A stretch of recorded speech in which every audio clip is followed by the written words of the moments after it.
With it or quit it. With it, quit it. What? With it. We about to turn up in this bitch. All right, Heller, what am I winning or quitting today? Today, we give thanks to the Lord for our new #Saints. With that blessing, Pope Francis and a stifling defense, the Saints moved to 5-1 with a win over the Jacksonville Mustaches. They are now 4-0 under the Bridgewater as well. Joy, the new Saints are the best team in the NFL. With it or quit it. Very clever writing by you. Thank you. I could see why you're in the business.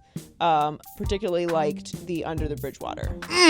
Very good. I thought I was going Great a little song. over the top there, Nope. but Excellent song. perfect. Good reference.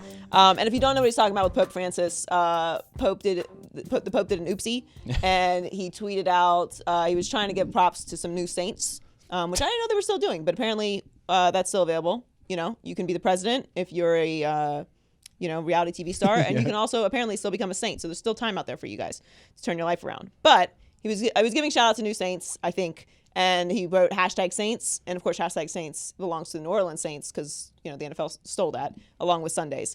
So that's what that and of course he gave it a blessing to the Saints. There's no way they were going to lose. If you'd seen that before the game, you should have ran to your quickest available computer or mobile device and put some money on the Saints because come on.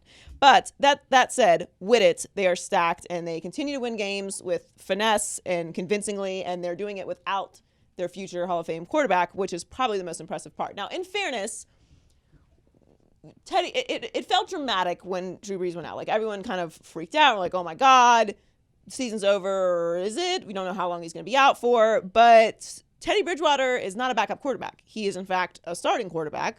He was in the Pro Bowl before he got injured. In 2015, they lost the Seahawks in the wild card round, so he's played a playoff game. And then he had an unbelievable season, obviously. He went to the Pro Bowl. And then he tore his ACL.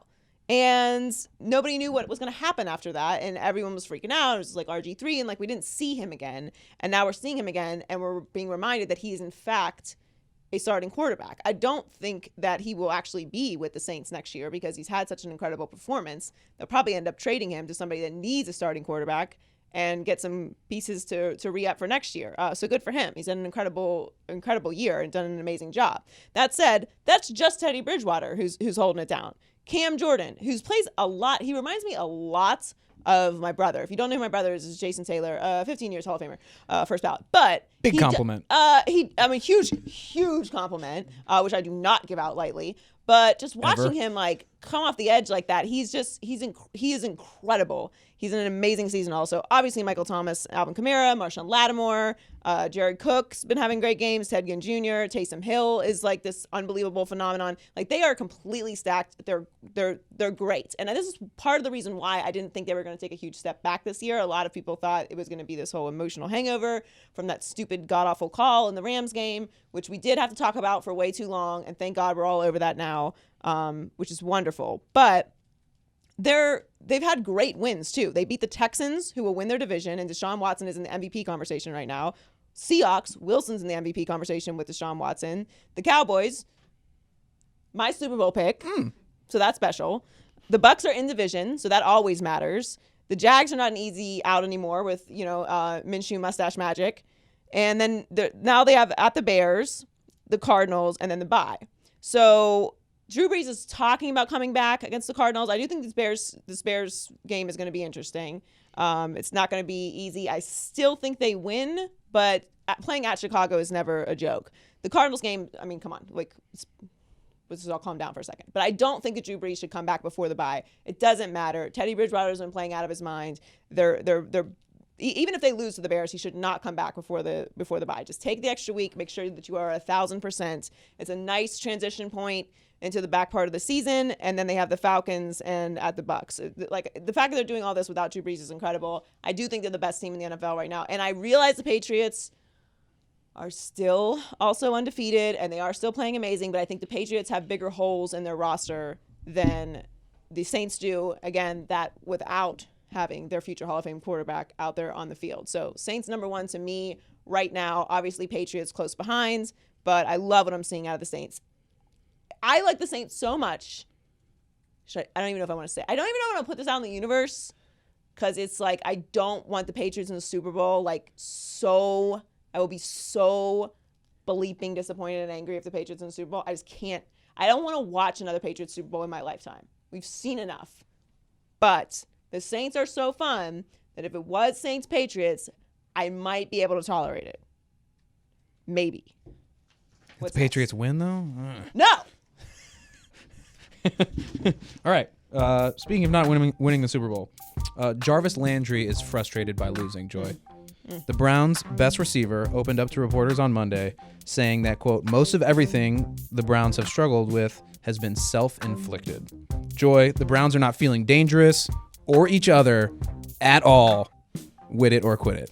Wit it. They aren't feeling dangerous, and anytime you're losing, chemistry is the first thing that comes up. The Browns are the Browns. Again, I know Browns fans get angry at me anytime I say anything negative about the Browns, but I'm just keeping it real. And I thought the Browns were a wild card team that's kind of still available. The AFC North is still available if you want to start winning some games anytime soon.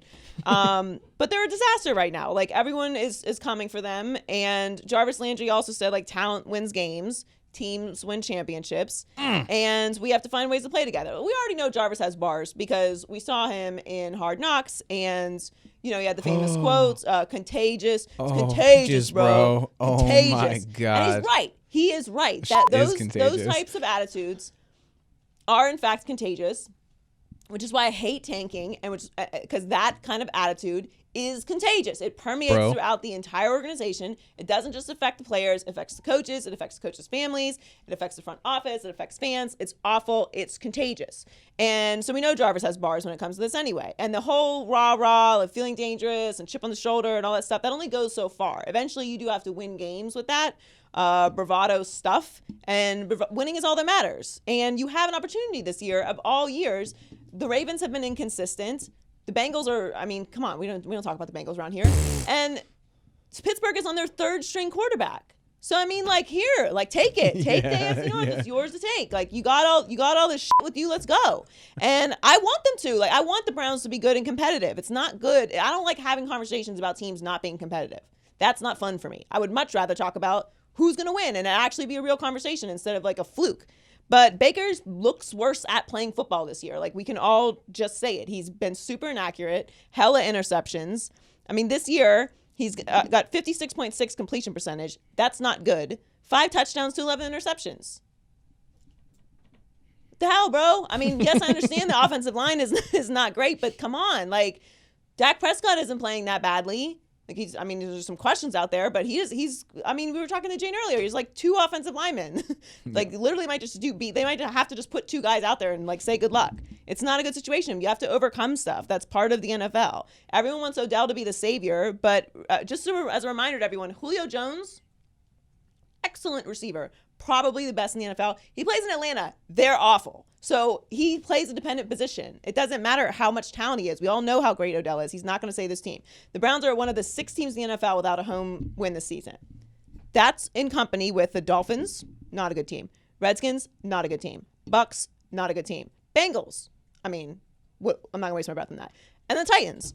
That's the crew that you're rolling with right now. So they just need to be better. Freddie Kitchens looks over his head, which is fine.